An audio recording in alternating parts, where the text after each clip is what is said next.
Trouver une franchise sans apport. Difficile de répondre favorablement à cette question qui est souvent posée par les internautes. En effet, si l'on parle de commerce de détail, nous avons déjà les coûts liés au local commercial. Une agence immobilière, un droit au bail éventuel, un pas de porte, bref, des premiers coûts. Viennent se rajouter la mise aux normes, peut-être l'aménagement en fonction du concept, du mobilier, du matériel technique, de l'informatique, une signalétique de façade, un stock de lancement, bref, un ensemble de coûts que le banquier acceptera de financer à condition qu'il y ait un minimum d'apport de la part de l'entrepreneur.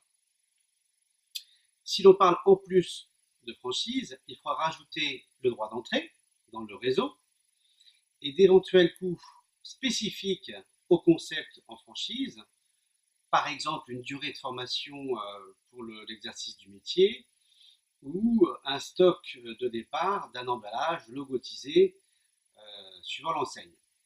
Bref, des coûts à rajouter au local.